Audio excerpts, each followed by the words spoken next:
Hello guys, आइए आगे की स्टार्टिंग हम करते हैं। पूर्व बाल्यावस्था की विशेषताएं, जो भी क्वेश्चंस हमारे बच रहे थे उनको कंप्लीट करते हैं। तो पूर्व बाल्यावस्था की विशेषता क्या है? पूर्व शालेय अवस्था है या फिर समूह पूर्व अवस्था है, जिज्ञासा वृत्ति अवस्था या फिर प्रयुक्त सभी है। तो इसका आंसर क्या राइट होगा आपका? प्रयुक्त सभी होगा। तो पूर्व बाल्यावस्था की विशेषता है पूर्व शालेय अवस्था, समूह पूर्व अवस्था, जिज्ञासा वृत्ति अवस्था, शारीरिक व मानसिक विकास में स्थिरता, मानसिक योग्यताओं का विकास, वास्तविक जगत से संबंध, आत्मनिर्भरता की भावना, रचनात्मक कार्यों में रुचि आदि। नेक्स्ट देखते हैं, वृक्क की सूक्ष्मतम संरचना एवं क्रियात्मक इकाई को कहते क्या कहते हैं? नेफ्रॉन कहते हैं या फिर न्यूरॉन कहते हैं, कोशिका कहते हैं या फिर मूत्रमार्ग कहते हैं? तो क्या कहते हैं? नेफ्रॉन कहते हैं। वक्र की सूक्ष्मतम संरचनात्मक एवं क्रियात्मक इकाई को नेफ्रॉन कहते हैं। यह एक रीनल कॉर्प सर्कल और रीनल ट्यूबल से बना है। एक स्वस्थ वयस्क के प्रत्येक गुर्दे में 1 से 1.5 मिलियन नेफ्रॉन होते हैं। चलिए नेक्स्ट क्वेश्चन को देखते हैं। आगे बढ़ते हुए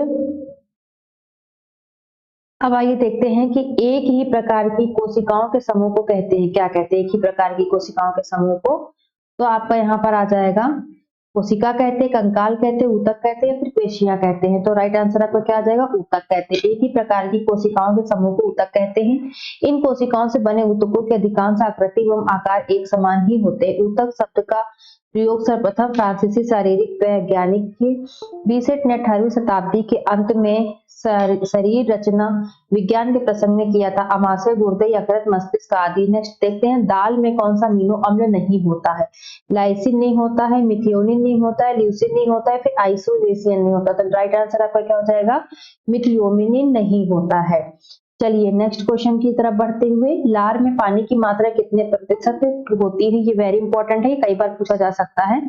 तो लार में 99.27% जो है क्या कहते हैं कि पानी की उपलब्धता होती है। देखिए वहां पर जो कंटेंट दिया हुआ है इसको भी पढ़ते हैं कि मनुष्य की लार में एक चिपचिपा क्षारीय तरल होता है जिसमें पानी की मात्रा लगभग 99% होती है। इसके अलावा इसमें कार्बनिक पदार्थ और खनिज लवण भी होते हैं। इसमें चिकनाई वाला तत्व भोजन चबाने में मदद करता है और अन्य प्रणाली के माध्यम से भोजन के बोल्ट को पारित करता है। लगभग 0.5 मिलीलीटर लार हर मिनट में स्रावित होता है। चलिए नेक्स्ट क्वेश्चन देखते हैं। रेडियो दूरदर्शन द्वारा संपर्क कहलाता है क्या? संपर्क कहलाता है रेडियो दूरदर्शन द्वारा व्यक्तिगत संपर्क, सामूहिक संपर्क, जनसंपर्क या फिर इनमें से कोई नहीं। तो राइट आंसर आपका क्या हो जाएगा? जनसंपर्क कहलाता है। रेडियो दूरदर्शन द्वारा संपर्क जनसंपर्क कहलाता है। जनसंपर्क का अर्थ जनता से संपर्क रखना जो एक उद्देश्य की वस्तु की छवि, महत्व और विश्वास को समाज में स्थापित करने में सहायक होती है। जनसंचार के उपकरणों जैसे radio, television, telephone, social media आदि उपकरणों के माध्यम से समाज में संबंध बनाने के लिए यह सेतु का कार्य करता है। नेक्स्ट आइए, सामान्य व्यक्ति में जठर रस के स्रावित होने की मात्रा कितनी है? तो 1500 से क्या है 2500 ml की होती है। ठीक है। जठर ग्रंथियों में अमाशय में स्थित होती है जिनसे जठर रस स्रावित होता है। सामान्य व्यक्ति में जठर रस के स्रावित होने की 1500 से 2500 ml डे होती है। जठर रस कैप्सूल नाइट्रेट का रेनिन एंजाइम पर पाया जाता है। नेक्स्ट आइए, फेफड़ों का कार्य ऑक्सीजन तथा कार्बन डाइऑक्साइड का आदान प्रदान कर रक्त का शुद्धिकरण, इसे रक्त का क्या कहते हैं? ऑक्सीजनीकरण कहते हैं। चलिए नेक्स्ट देखते हैं। अब इसको भी ऑक्सीजनीकरण क्यों कहते हैं? वैज्ञानिक भाषा में कहते हैं कि फेफड़ों का कार्य ऑक्सीजन तथा कार्बन डाइऑक्साइड का आदान प्रदान कर रक्त का शुद्धिकरण है, इसे रक्त ऑक्सीजनीकरण कहते हैं। फेफड़ों का वैज्ञानिक या चिकित्सकीय भाषा में फुफ्फुस कहा जाता है। ये प्राणियों में जोड़े के रूप में उपस्थित होता है। नेक्स्ट आइए, विकास के सिद्धांत के अनुसार मस्तिष्क की परिपक्वता उक्त के मध्य होती है। ये वेरी इंपॉर्टेंट क्वेश्चन है, ये कई बार पूछा जा चुका है। तो आपका 6 से 8 वर्ष की है या फिर 2 से 4 वर्ष की है, फिर 10 से 12 वर्ष की है, फिर 14 से 16 वर्ष की है। तो राइट आंसर आपका क्या हो जाएगा? विकास के सिद्धांतों के अनुसार मस्तिष्क की परिपक्वता 6 से 8 वर्ष की मानी गई है। चलिए नेक्स्ट देखते हैं, फेफड़े की जीवन वायुधारिता में अनुपूरक वायु कितनी होती है? 1600 घन सेंटीमीटर होती है। फेफड़े की जीवन वायुधारिता में अनुपूरक वायु 1600 घन सेंटीमीटर होती है।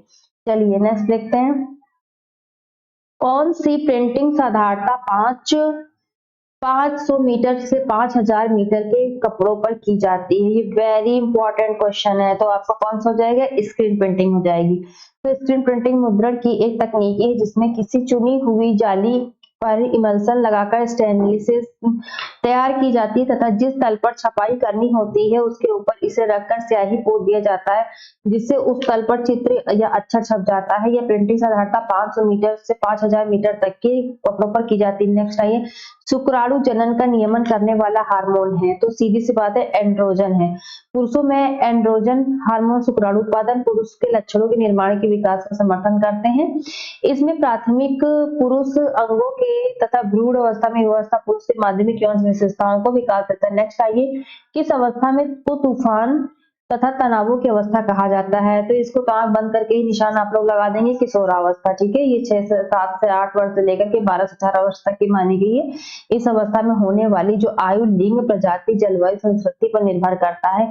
और इसे एक चीज और कहते हैं, तूफान और तनावों की जो भी क्वेश्चन में आपके पूछा गया ये तो है ही, इसके साथ साथ में और भी कुछ चीजें पॉइंट्स दिया हुआ है तो उनको भी देखते हुए चलेंगे। आप लोग पढ़ लीजिएगा बहुत अच्छे से। कोलेस्ट्रम में अधिक मात्रा में होता है, क्या होता है कोलेस्ट्रम में अधिक मात्रा में? विटामिन ए होता है, फिर विटामिन बी होता है, फिर खनिज ए होता है, फिर लोह तत्व होता है। तो कोलेस्ट्रम में क्या होता है? विटामिन ए होता है।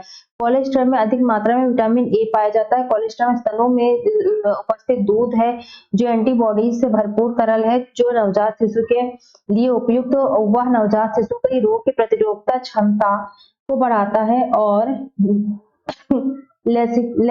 लैक्सेटिव प्रभाव के चलते नवजात शिशु के पहले मल को बाहर निकालने में मदद करता है। कोलेस्ट्रम के कई पोषक तत्व जैसे विटामिन बी12 ये सब चीजें विटामिन के आदि ये सब जो है हटाते हैं। फिर चलिए नेक्स्ट, रंग की गर्माहट को या ठंडक को जाना जाता है किससे? ह्यू से, रंग का मूल्य से, रंग की तीव्रता से, में से कोई नहीं। तो किसी रंग की गर्माहट या ठंडक को ह्यू के रूप में जाना जाता है। नीला रंग ठंडे रंगों में प्रबल होता है तथा पीला व भूरा और टैन के बीच के लाल रंग गर्म प्रभावों में प्रबल होते हैं। चलिए नेक्स्ट क्वेश्चन देखते हैं यहाँ पे कि प्रौढ़ावस्था में प्रकुंचन दाब होता है, कितना होता है? यानी कि ब्लड प्रेशर जो आपका आता है सर्कुलर जो होता है कितना होता है? तो आपका 110 से 125 होता है। संकुचन दाब धमनियों का उच्च दबाव है जो हृदय चक्र के अंत में होता है। जब हृदय निलय संकुचित होते हैं प्रौढ़ावस्था में प्रकुंचन दाब लगभग 110 से 125 मिलीलीटर पारा होता है। नेक्स्ट आइए, सामान्य अवस्था में रक्त में श्वेत रक्त कणिकाओं की संख्या होती कितनी होती है? तो आपका 6000 से कितना आएगा? 8000 तक की होती है। तो सामान्य श्वेत रक्त कोशिकाओं में मानव शरीर में सहज प्रतिरक्षा प्रणाली का मुख्य भाग है। इन कोशिकाओं का जीवन काल कुछ दिनों से लेकर वर्षों तक होता है, जो कि क्या है 6000 से 8000 तक की होती है। चलिए नेक्स्ट देखते हैं, निम्न में कौन सी वस्त्र बनाने की विधि प्रत्यक्ष रूप में तंतु द्वारा वस्त्र बनाने की प्रक्रिया से संबंधित है? ब्रेड विधि, नमदा विधि या फिर बुनाई विधि या फिर नेटिंग? तो नमदा विधि आ जाएगी। देखिए इसको देख लेंगे, नमदा विधि प्रत्यक्ष रूप से तंतु द्वारा वस्त्र बनाने की प्रक्रिया है जो ऊन, बाल, वनस्पतिक रेशों तथा फर से बनाया जाता है। यह कंपन रोधी, उष्मा प्रत्याज्ञानक तथा ध्वनि समक होता है। इसका उपयोग रेल और जहाज की छत बनाने, शीशे और संगमरमर की पैकिंग धातुओं पर पॉलिश करने, वाद्य यंत्रों, मुद्रण मोटर, जूतों, हैट तथा कैट में किया जाता है। चलिए नेक्स्ट देखते हैं, योग्यता कौन सा साधन है? मानवीय साधन है, अमानवीय साधन है, भौतिक साधन या फिर सामाजिक साधन? तो क्या मानवीय साधन हो जाएगा। नेक्स्ट देखते हैं, नेक्स्ट आता है लाल रक्त कणिकाओं का व्यास लगभग होता है, कितना होता है? तो ये 7 माइक्रोमीटर होता है। लाल रक्त कणिकाओं का व्यास कितना होता है? 7 माइक्रोमीटर। ठीक है, इसको बहुत ध्यान से पढ़ेंगे कि लाल रक्त कणिकाओं का व्यास लगभग 7 माइक्रोमीटर होता है। और यह मानव शरीर में रक्त की सबसे प्रमुख कोशिका है। यह कोशिकाएं रीढ़धारी प्राणियों के श्वसन अंगों में से ऑक्सीजन से लेकर के शरीर की विभिन्न कोशिकाओं तक पहुंचाने का कार्य करती हैं। लाल रक्त कोशिकाओं की आयु कुछ दिनों से 120 दिनों तक होती है। ठीक है, ये चीज बहुत ध्यान देंगे। ये भी पूछते हैं कि कब तक इसकी आयु कितना माना गया? तो 120 दिन तक। नेक्स्ट आइए, नेत्र की सबसे बाहरी परत है कोराइड, मध्य पटल या फिर स्क्लेरा, श्वेत पटल या फिर रेटिना, दृष्टि पटल या फिर इनमें से कोई नहीं। तो राइट आंसर आपका क्या आ जाएगा?